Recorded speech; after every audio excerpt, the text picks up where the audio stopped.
Good evening students. Last લેક્ચરની અંદર શનિવારે આપણે સમવિભાજનની અંદર બધી અવસ્થાઓ જે છે એને પૂર્ણ કરેલી હતી, સમજેલા હતા કે સમવિભાજન જે છે એ કઈ કઈ અવસ્થાઓ ધરાવે છે અને એની અંદર છેલ્લો ટોપિક હતો કોષ કેન્દ્ર વિભાજન અને કોષ રસ વિભાજન. એ પણ આપણે સમજેલા હતા. આજે બીજો એક ટોપિક સમવિભાજનને સંલગ્ન છેલ્લો ટોપિક છે સમવિભાજનને સમજવાનો છે કે જેનું નામ છે સમવિભાજનનું મહત્વ.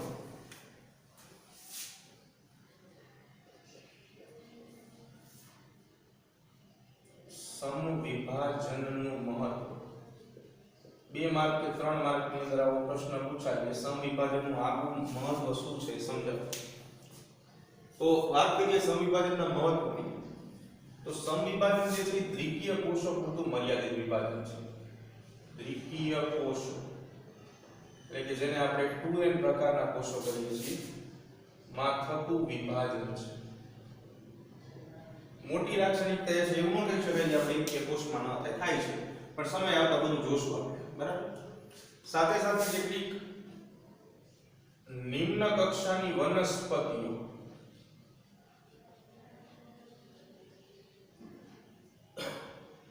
અને કેટલાક વસાહતી કીટકો અથવા તો વસવાટ ધરાવતા કીટકો જે છે અથવા સામાન્ય કીટકો જે છે જીવજંતુઓ આ દ્વારા વિભાજન પામે છે, કોષોની સંખ્યામાં વધારો કરે છે સમવિભાજન દ્વારા. બીજું કે એની લાક્ષણિકતા શું છે તો કે સમવિભાજન દ્વારા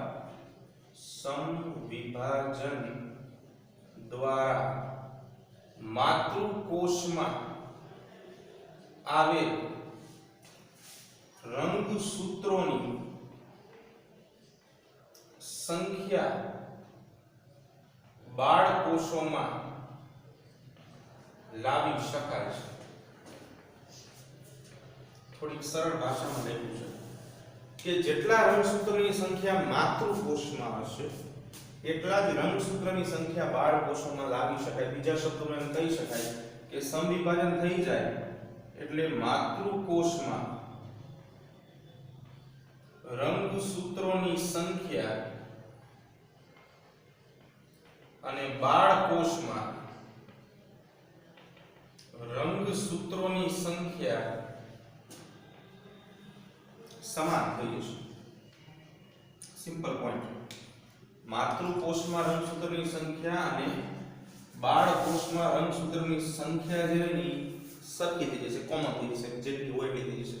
એટલે કહેવાનો અર્થ એવો થાય કે ઉદાહરણ તરીકે આ માતૃકોષ છે કે જે કદાચ 2n રંગસૂત્ર ધરાવે છે, માતૃકોષ, તો એના વિભાજનને કારણે જે 2 બાળકોષ મળશે, ઉદાહરણ તરીકે 1 અને આ 2, આવા 2 બાળકોષ મળે એની અંદર રંગસૂત્રની સંખ્યા જે રહી એ માતૃકોષના રંગસૂત્રની સંખ્યા બરાબર થાય.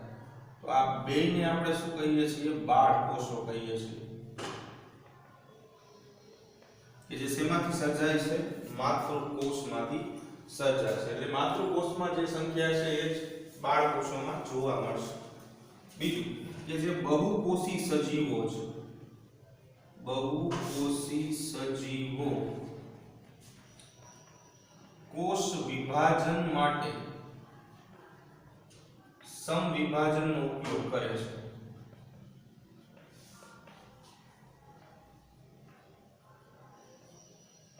કે જેના કારણે કોષ વિભાજન દ્વારા કોષોની સંખ્યા જે છે એ વધતી જાય.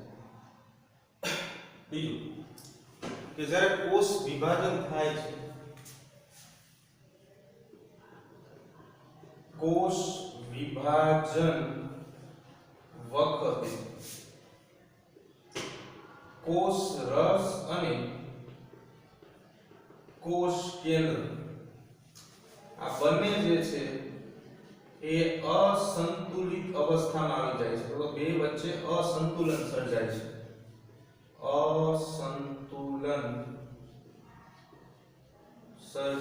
અસંતુલિત થઈ જાય. વિભાજન વખતે કોષ રસ અને કોષ કેન્દ્ર કેવા થઈ જાય? અસંતુલિત થઈ જાય. તો એમની વચ્ચે જે સંતુલન પ્રાપ્ત કરવા માટે પણ સમવિભાજન જે છે એ અગત્યનું છે. આ બંને વચ્ચે સંતુલન મેળવવા માટે સમવિભાજન જરૂરી છે. જો તમને યાદ હોય તો છેલ્લા ટોપિકમાં આપણે કોષ રસ વિભાજન નામનો એક મુદ્દો ભણેલા હતા, જેના આધારે આપણે સમજેલા હતા કે વનસ્પતિ કોષ અને પ્રાણી કોષની અંદર કેવી રીતે કોષ રસ જે છે એ યોગ્ય રીતે વિભાજન પામે છે. બીજું કે અગત્યની લાક્ષણિકતા શું છે તો કે કોષોના સમારકામમાં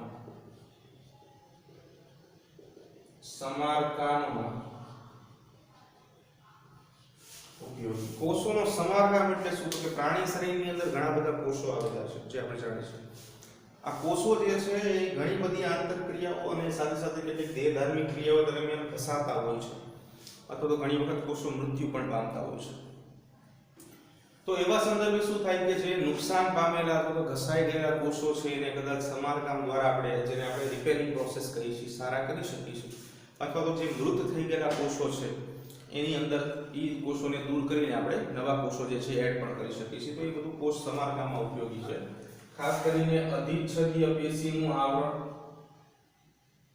અધિચ્છદીય પેશીનું બાહ્યાવરણ, સાથે સાથે કેટલાક રુધિરના કોષો જેને નિયમિત સમયે સમારકામની જરૂર પડે તો નવા કોષો જે છે એ દાખલ કરવાની જરૂર પડે, એમાં ખાસ કરીને આ બધું જે છે ઉપયોગમાં રહેશે. આના સિવાય પાચન માર્ગના કોષો છે એ બધા માટે સમવિભાજન અગત્યનું રહેશે. તો આ મુદ્દો આખો પ્રાણીઓ સંદર્ભે થઈ શકે. વનસ્પતિઓમાં વાત કરી, જો અમુક શબ્દો એવા આવશે જે ઓલરેડી આપણે ચેપ્ટર 6 માં ભણવાના આવે પણ એ સિલેબસમાંથી નીકળી ગયું છે. અગ્રસ્ત પાર્શ્વસ્થ એધા અને વર્ધમાન પેશી. અગ્રસ્થ એધા, પાર્શ્વસ્થ એધા, આ એધામાં ઉપયોગી એવી વર્ધનશીલ પેશી. વર્ધનશીલ પેશી અથવા વર્ધમાન પેશી બે શબ્દ એક જ છે. જે વનસ્પતિની અંદર વિભાજન કરતી પેશી છે. આ પેશીનું કામ જે છે ને એ વનસ્પતિઓમાં વિભાજન કરવાનું છે. વનસ્પતિઓમાં વિભાજન માટે ઉપયોગ. કોષ વિભાજનની ક્રિયા જે છે એ વનસ્પતિમાં વર્ધનશીલ પેશી કે વર્ધમાન પેશી દ્વારા થશે, બરાબર? અને એના જ કારણે વિભાજન દ્વારા નવા કોષો સર્જે છે. નવા કોષો સર્જાય અને એના કારણે વનસ્પતિની વૃદ્ધિ થાય.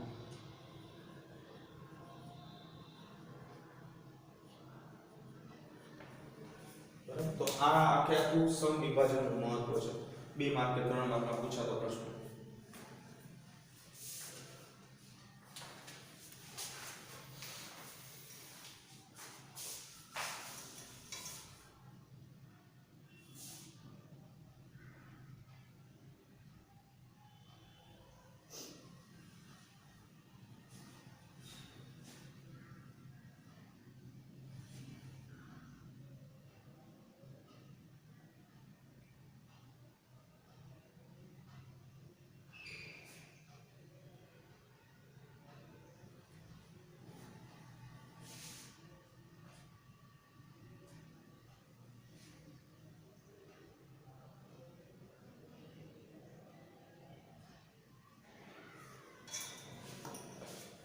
ચલો, તો આની સાથે આપણે આખું સમવિભાજન જે છે પૂરું કરી નાખીએ છીએ. આપણું ચેપ્ટર અડધું જે છે પૂરું થઈ ગયું છે. હવે ખાલી એક જ વિભાજન જે છે જેને આપણે અર્ધીકરણ તરીકે ઓળખીએ છીએ બાકી છે. જે અડધું ચેપ્ટર જે છે એ અર્ધીકરણ વિશે સમજાવે છે આપણને. તો હવે અર્ધીકરણ વિશે સમજવાનું છે કે જે મુજબ આપણે સમવિભાજન વિશે વાત કરી એવી રીતે અર્ધીકરણ જે છે એ કેવી રીતે ઉપયોગી બનશે.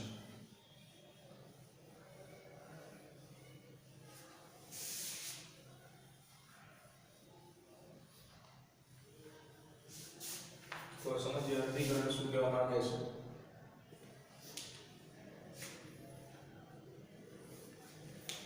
આગળનો મુદ્દો અર્ધીકરણ સમજીએ. અર્ધીકરણ આ પણ વિશાળ અને થોડી જટિલ એવી પ્રક્રિયા છે. અર્ધીકરણ અર્ધીકરણ જે છે ને શબ્દ જ ઘણું સમજાવી દે. અડધું કરવું, બે ભાગ કરવા, બરાબર, સરખા ભાગે. તો અર્ધીકરણ જે છે એ ખાસ પ્રકારનું એક વિભાજન છે. ખાસ પ્રકારનું વિભાજન છે. શા માટે ખાસ પ્રકારનું વિભાજન છે? કારણ કે આ વિભાજનમાં કોષોની અંદર આવેલ રંગસૂત્રોની સંખ્યા અડધી થઈ જાય છે.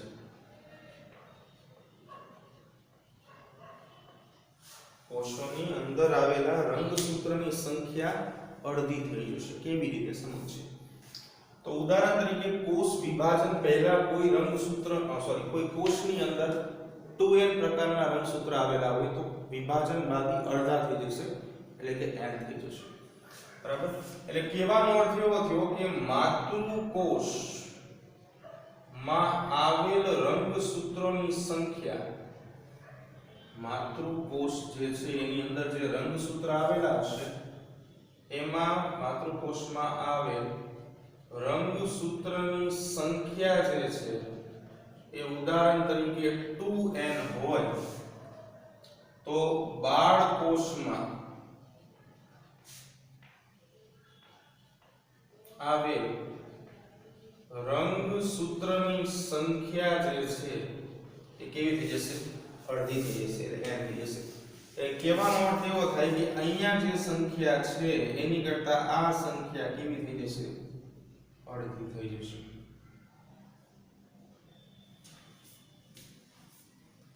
તો n માંથી સંખ્યા કેવી થઈ ગઈ? n થઈ ગઈ. એટલે આપણે કહી શકાય કે રંગસૂત્રની સંખ્યા કેવી થઈ જશે? અડધી થઈ જશે. બીજું કે આપણે પ્રજનનની અલગ અલગ પદ્ધતિઓ વિશે વાત કરી કે જેની અંદર એક પ્રજનન પદ્ધતિ હતી લિંગી પ્રજનન, એટલે કે સેક્સ્યુઅલ રિપ્રોડક્શન. લિંગી પ્રજનનની અંદર આપણે એટલું જોયું હતું કે લિંગી પ્રજનનની પ્રક્રિયા જે છે એ જન્યુઓ દ્વારા થાય છે કે જેને આપણે ગેમેટ્સ કહીએ છીએ. તો જન્યુઓના નિર્માણ માટે એક પ્રક્રિયા જે છે જવાબદાર છે કે જે પ્રક્રિયાને જન્યુ જનન કહેવામાં આવે છે.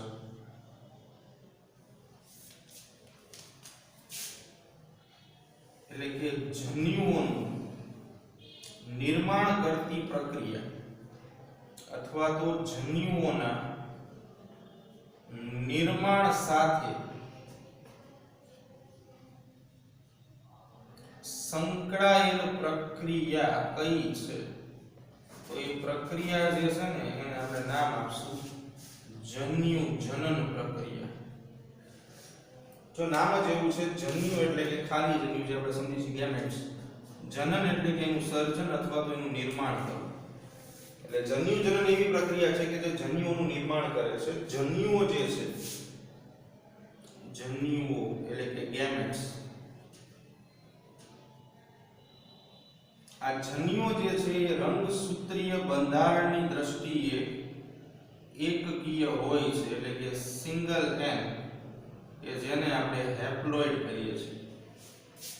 જન્યુઓ કેવા છે? એકકીય છે, સિંગલ n હેપ્લોઇડ કહીશું આપણે.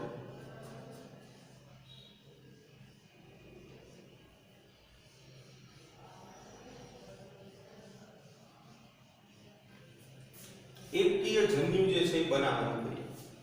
હવે લિંગી પ્રજનન આપણે જાણીએ છીએ કે જન્યુઓ દ્વારા થાય છે, આના વગર તો લિંગી પ્રજનન થવાનું નથી. અને લિંગી પ્રજનનમાં આપણે જોઈએ છીએ કે લિંગી પ્રજનન નર અને માદા બે ઘટકોની હાજરીમાં થાય.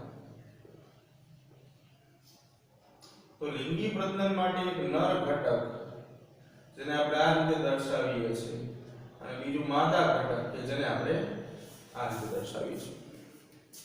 નર અને માદા ઘટક બંને પોતાના જન્યુઓ જે છે એ આ પ્રક્રિયામાં આપશે. એટલે કે નર પોતે n ઘટક આપશે, માદા પણ પોતે n ઘટક આપશે. n ઘટક જે નર આપે છે એને આપણે નામ આપશું નર જન્યુ એટલે કે મેલ ગેમેટ, અને માદા જે ઘટક આપશે એને આપણે નામ આપશું માદા જન્યુ એટલે કે ફીમેલ ગેમેટ. તો આ ઘટકને આપણે નામ આપી દઈએ નર જન્યુ એટલે કે મેલ ગેમેટ,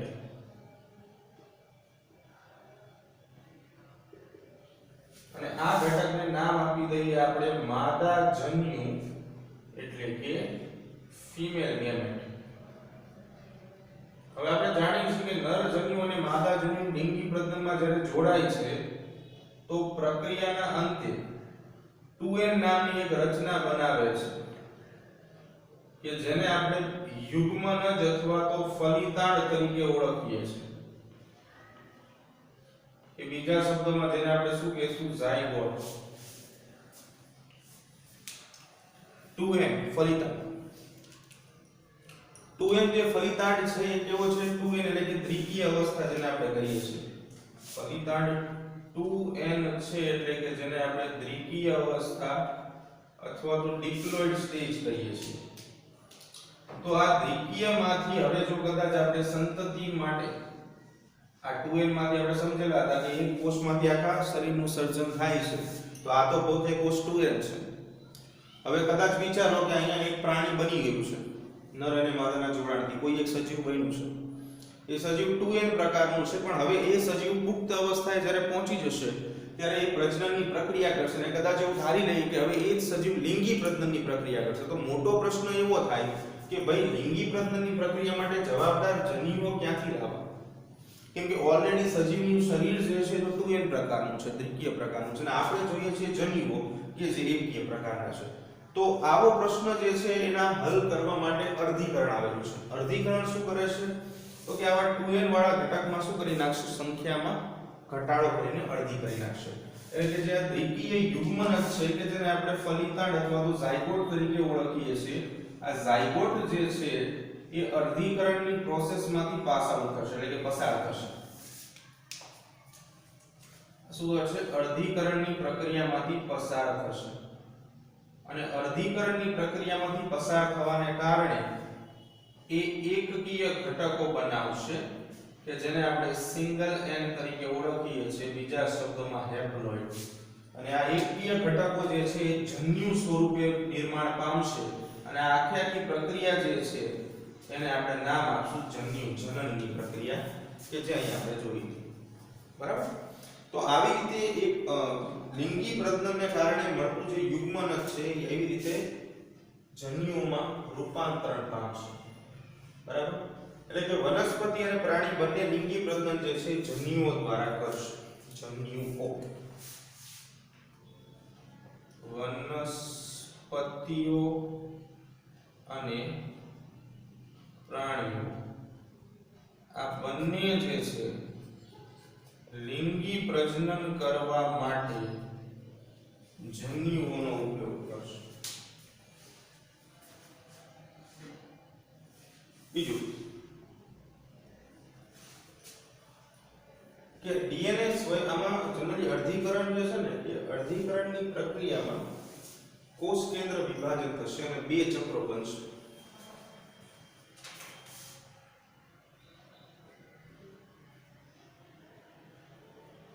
અર્ધીકરણની પ્રક્રિયા એમાં બે ચક્રમાં આખી પ્રોસેસ જે છે ને એ આપણે સમજવાની છે. સિંગલ સ્ટેપમાં આખી પ્રોસેસ નથી થતી, પણ બે ચક્રો ફરે છે. ચક્રો શબ્દ આપ્યો છે, એની અંદર પહેલું ચક્ર જે છે જેનું નામ આપણે આપશું અર્ધીકરણ 1, અને બીજા નંબર ઉપર આપણે નામ આપશું અર્ધીકરણ 2. તો અર્ધીકરણ 1 અને અર્ધીકરણ 2 આવા બે અલગ અલગ તબક્કાની અંદર અર્ધીકરણ થશે. જે આપણે જોશું કે કેવી રીતે અર્ધીકરણ જે છે થશે. એટલે કે એક સ્ટેપની પ્રોસેસ નથી અર્ધીકરણ. અર્ધીકરણ કેવી છે? બે તબક્કાની પ્રક્રિયા છે. અર્ધીકરણ 1 નું બીજું નામ જે છે અર્ધસૂત્રણ પણ કહેવામાં આવે છે. અર્ધસૂત્રણ. અને આ જે વાત છે અર્ધીકરણ 2 એના માટે બીજો શબ્દ સમસૂત્રણ વાપરવામાં આવે છે. બે શબ્દ યાદ રાખવાના, MCQ માં ઘણી વખત પૂછાઈ જતા હોય છે કે અર્ધીકરણ 1 અથવા તો અર્ધસૂત્રણ જે છે બંને પ્રક્રિયા એક છે, ખાલી નામ જે છે અલગ અલગ આપ્યા છે.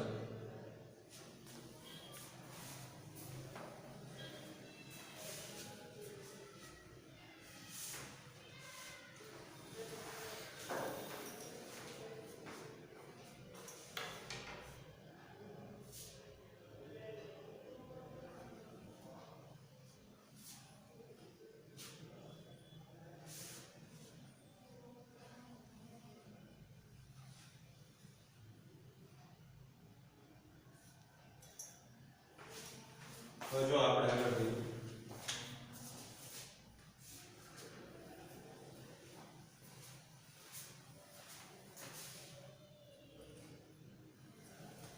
જે મુજબ વાત કરતા હતા આપણે અર્ધીકરણની એની અંદર જ વાત કરવાની છે. આપણે જોયું કે કેવી રીતે જે રંગસૂત્રોની સંખ્યા છે જે માતૃકોષમાં જોવા મળશે એ અર્ધીકરણની પ્રક્રિયાથી અડધી થઈ જશે. એટલે 2n હોય તેમાંથી શું થઈ જશે n થઈ જશે. એટલે અર્ધીકરણ બહુ અગત્યની પ્રક્રિયા છે. જ્યારે આપણે લિંગી પ્રજનનની વાત કરતા હોય અને એના માટે જવાબદાર જન્યુઓ અને જન્યુઓના નિર્માણની પ્રક્રિયા જન્યુજનન વિશે જ્યારે ચર્ચા કરતા હોય ત્યારે આ બધું જે છે એ અગત્યનું રહેશે. તો હવે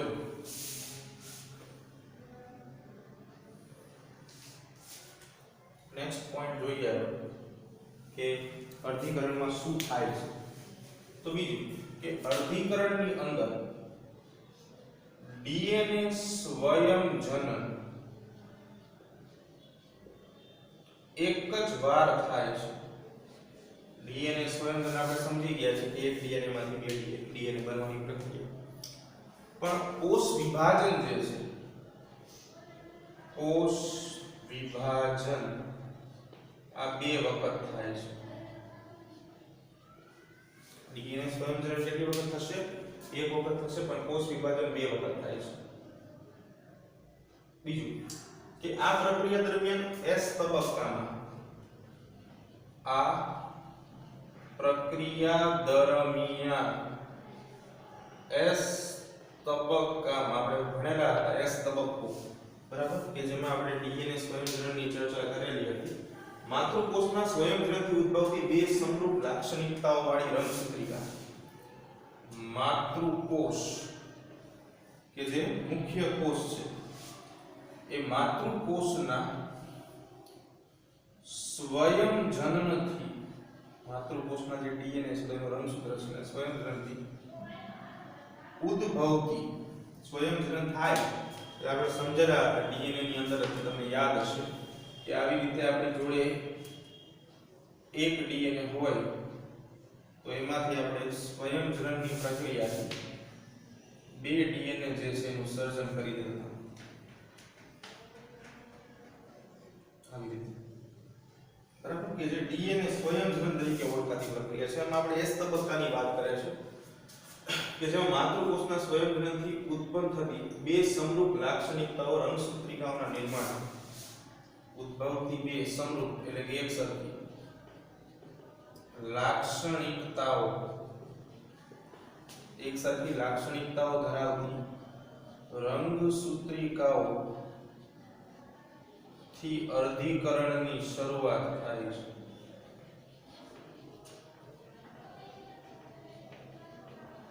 આવી લાક્ષણિકતાઓ જે છે એનાથી શું થશે અર્ધીકરણની શરૂઆત થશે. બીજું કે અર્ધીકરણની અંદર જે મુજબ આપણે બે તબક્કા જોયા એ તબક્કાની અંદર જે પહેલો તબક્કો સમજેલા હતા કે જેને આપણે નામ આપતા હતા અર્ધીકરણ 1. આ અર્ધીકરણ 1 વિશે થોડુંક સમજવાનું છે. અર્ધીકરણ 1 ની જે પ્રક્રિયા છે એ પ્રક્રિયા દરમિયાન સમજાત રંગસૂત્રોની જોડ બને છે અને એકબીજા સાથે પુનઃસંયોજિત થાય છે. બધું આપણે સમજશું. સમજાત રંગસૂત્રોની જોડ બને છે એક સરખી લંબાઈ ધરાવતા એક સરખા કદ ધરાવતા રંગસૂત્રોની જોડ બનશે. આ એક સરખા રંગસૂત્રોની જોડ બને પછી એ બધા પુનઃસંયોજિત થાય છે તથા તેઓ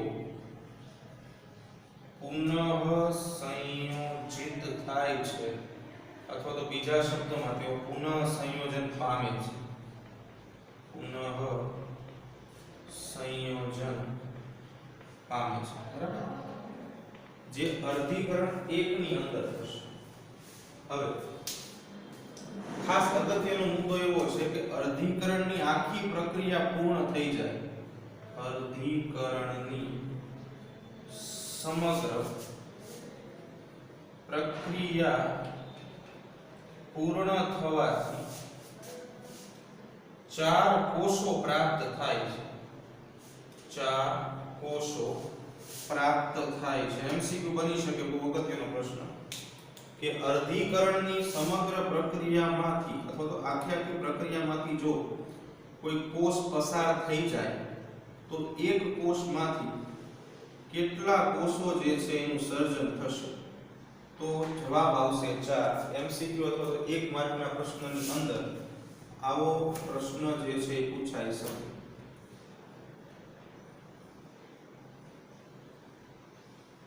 ખાસ ધ્યાન રાખવાનું, નાની વસ્તુનું ધ્યાન રાખશો તો માર્ક ક્યાંય કપાશે નહીં. બીજું કે અર્ધીકરણ જે છે જે મુજબ આપણે 4 અલગ અલગ અવસ્થા જોઈ હતી: પૂર્વાવસ્થા, ભાજનાવસ્થા, ભાજનોત્તરાવસ્થા. એવી રીતે જે સમવિભાજન અવસ્થા હોય તે અવસ્થાઓ અહીંયા પણ આપણે સમજવાની છે. તો અહીંયા પૂર્વાવસ્થા, ભાજનાવસ્થા, ભાજનોત્તરાવસ્થા અને ભાજનાંતિમાવસ્થા એવા શબ્દો વાપર્યા છે.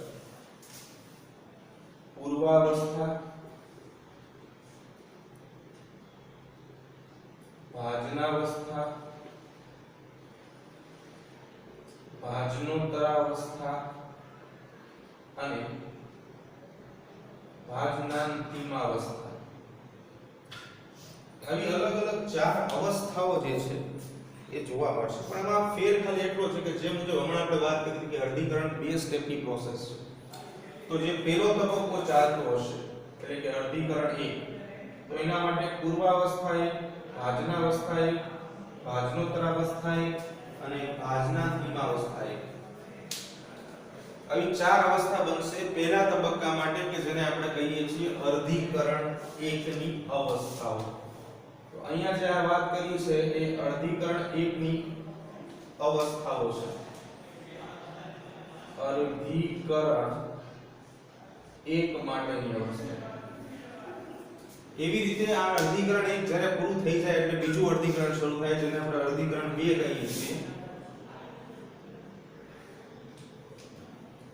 તો અર્ધીકરણ 2 જે છે એ શું કહેવામાં આવે છે?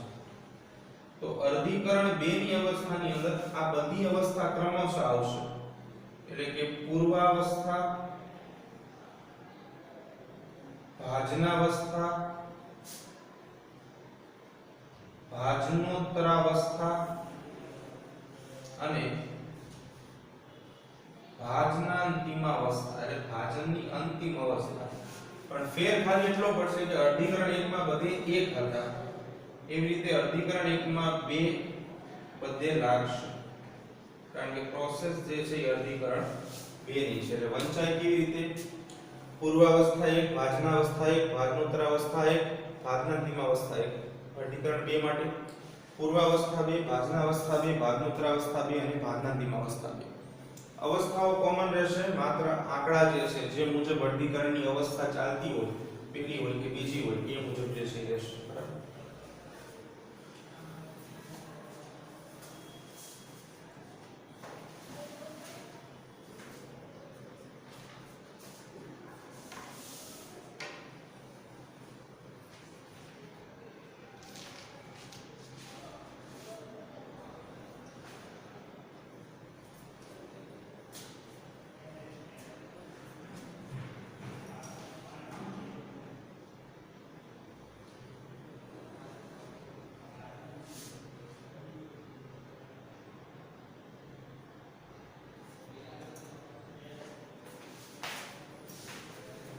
જો જે મુજબ આપણે અર્ધીકરણની અલગ અલગ અવસ્થાઓ વિશે વાત કરી હતી, તો હવે આપણે વાત કરવાની છે અર્ધીકરણ 1 ની પહેલી અવસ્થા જેનું નામ છે પૂર્વાવસ્થા. તો પૂર્વાવસ્થા વિશે વાત કરીએ, પૂર્વાવસ્થા 1 વિશે કે જેને આપણે અર્ધીકરણની પ્રથમ અવસ્થા જે છે એ કહેશું.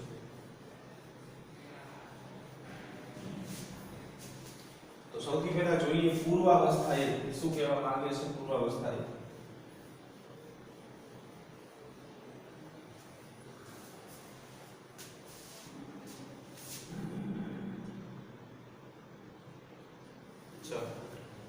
તો પૂર્વાવસ્થા 1 ની વાત કરીએ આપણે. પૂર્વાવસ્થા 1 તો પૂર્વાવસ્થા 1 શું છે? તો કે અર્ધીકરણ 1 ની પ્રારંભિક અવસ્થા છે અથવા તો સ્ટાર્ટિંગ સ્ટેજ, શરૂઆતની અવસ્થા જે છે એ પૂર્વાવસ્થા 1 તરીકે ઓળખાય છે. બરાબર. બીજું કે સમવિભાજનની દ્રષ્ટિએ અથવા તો સમવિભાજનની સરખામણીએ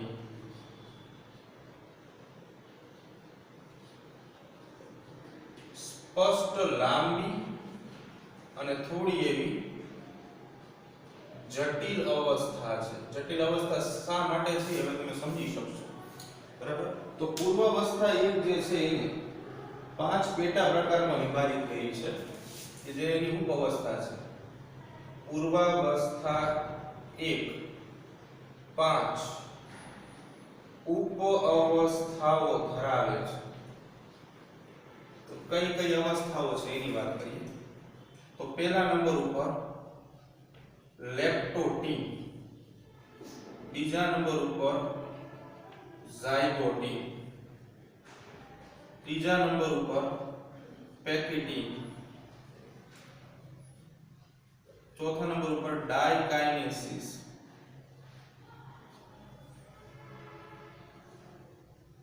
ડિપ્લોટીન, ચોથા નંબર ઉપર ડિપ્લોટીન અને છેલ્લા નંબર ઉપર ડાયકાઇનેસિસ. આવી અલગ અલગ 5 અવસ્થાઓ જે છે અહીંયા જોવા મળશે. લેપ્ટોટીન જો સીધી રીતે તમારે યાદ રાખવું હોય તો એના પહેલા અક્ષર ઉપરથી યાદ રાખી શકો છો. LZT DD અથવા તો આવું એક સૂત્ર બની શકે લે જા પે ડી ડા. એનાથી તમે યાદ રાખી શકો. જે તમને ટ્રીક યાદ રહે એ અનુસાર તમારે 5 અવસ્થા જે છે યાદ રાખવાની છે. જે પૂર્વાવસ્થા એની 5 ઉપઅવસ્થા છે. લેપ્ટોટીન, ઝાયગોટીન, પેક્ટિન, ડિપ્લોટીન અને ડાયકાઇનેસિસ. બરાબર. હવે સૌથી પહેલા એમાં લેપ્ટોટીન ની વાત કરીએ. બરાબર. તો પહેલી અવસ્થા ઉપઅવસ્થામાં જેનું નામ છે લેપ્ટોટીન. તો લેપ્ટોટીન શું છે તો કે ભાઈ પૂર્વાવસ્થાની પ્રથમ અવસ્થા છે. રંગસૂત્ર જે છે એ આ લેપ્ટોટીન અવસ્થામાં ઇલેક્ટ્રોન માઇક્રોસ્કોપમાં સ્પષ્ટ રીતે જોઈ શકીએ છીએ. આ અવસ્થા દરમિયાન EM એટલે કે ઇલેક્ટ્રોન માઇક્રોસ્કોપ, ગુજરાતીમાં જેને આપણે વિજાણુ સૂક્ષ્મદર્શક યંત્ર કહીએ છીએ. વિજાણુ સૂક્ષ્મદર્શક યંત્ર વડે રંગસૂત્રોને જોઈ શકાય છે. રંગસૂત્રોને જોઈ શકાય છે. એટલે કે રંગસૂત્ર જે છે એ સરળતાથી આ અવસ્થામાં તમે જોઈ શકો છો. બરાબર. બીજું કે રંગસૂત્રના ઘનીકરણની પ્રક્રિયા જે છે એ સમગ્ર લેપ્ટોટીન અવસ્થા દરમિયાન જોવા મળશે. રંગ સૂત્રોના ઘનીકરણની પ્રક્રિયા સમગ્ર લેપ્ટોટીન અવસ્થા દરમિયાન જોવા મળશે. અવસ્થા દરમિયાન જોવા મળે છે. એટલે આખા રંગસૂત્રના ઘનીકરણની પ્રક્રિયા એની જાડાઈમાં જે વધારો થાય છે એ બધું જે છે તમને જોવા મળશે. ચાલો હવે આગળ જઈએ.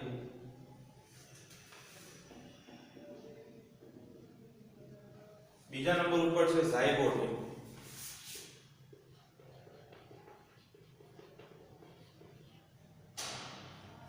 એટલે કે બીજા નંબરની ઉપઅવસ્થા એને પણ કહી શકાય. તો ઝાયગોટીન અવસ્થા જે શરૂ થાય ત્યારે શું થાય તો કે રંગસૂત્રો જે છે એ રંગસૂત્રો ઘણા બધા રંગસૂત્રો આવેલા હોય એ લંબાઈને અનુરૂપ પોતાની જોડીઓ બનાવે છે. આ અવસ્થામાં રંગસૂત્રો પોતાની લંબાઈને અનુરૂપ જોડીઓ બનાવવાની શરૂઆત કરે છે.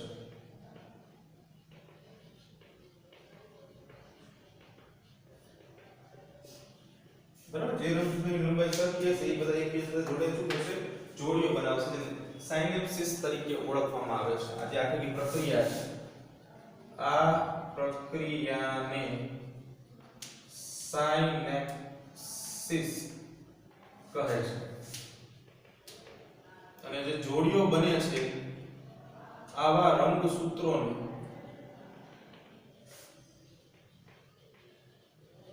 સમજાત રંગસૂત્રો કહે છે.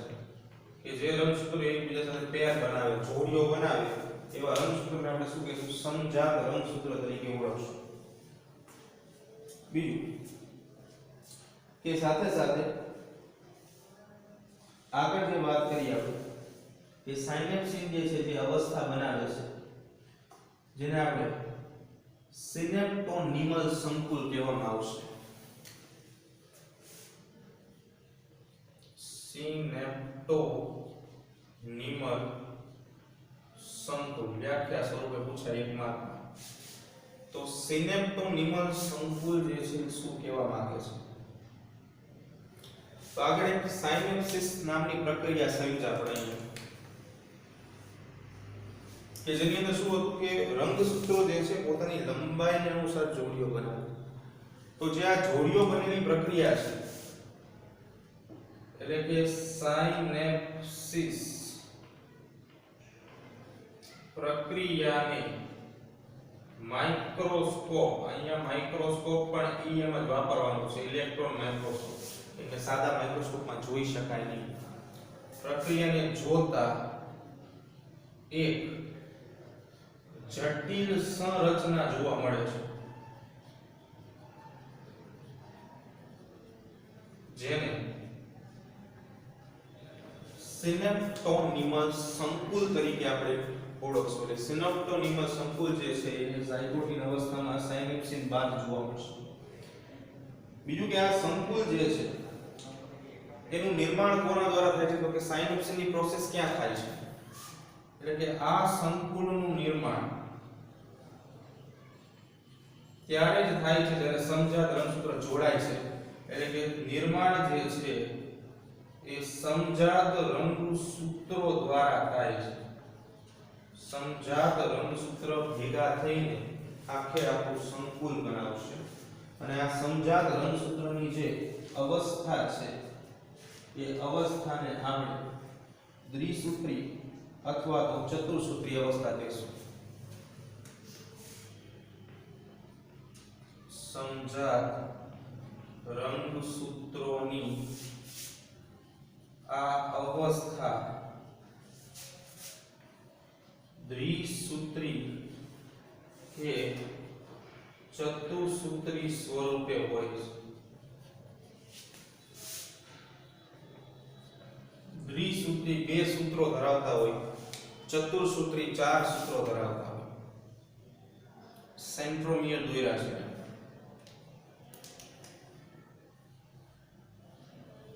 દ્વિસૂત્રી સમજી ગયા છે બધું આપણે. ચતુસૂત્રી બરાબર, 2 4 દ્વિસૂત્રી 2 ચતુસૂત્રી 4 બરાબર. હવે અલગ અલગ અવસ્થા જે છે ઝાયગોટિન દરમિયાન જોવા મળશે. બીજું કે પૂર્વાવસ્થા એકની જે લેપ્ટોટિન અને ઝાયગોટિન બે અવસ્થા છે એ પેકેટિન કરતા ખૂબ જ ટૂંકા સમયગાળાની છે.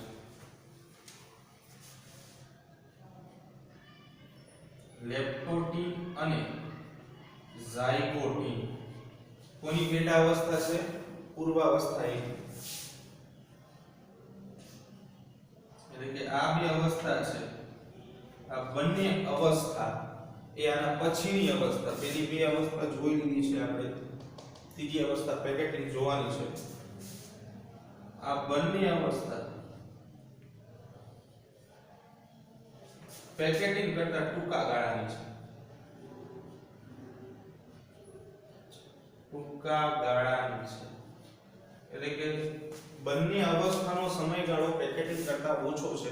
પેકેટિન જે છે એ વધુ પડતો સમયગાળો જે છે ધરાવે છે. એટલે કે આ અવસ્થામાં કોષ વધુમાં સમય માટે રહેશે. બરાબર. તો બે અવસ્થા જે છે આપણે આજે જોઈ છે. તો આજે બસ આટલું રાખીએ છીએ, બાકીનું જે છે એ નેક્સ્ટ લેક્ચરમાં જોશું. બરાબર. તો અહીંયા આપણે આજનો લેક્ચર પૂરો કરીશું.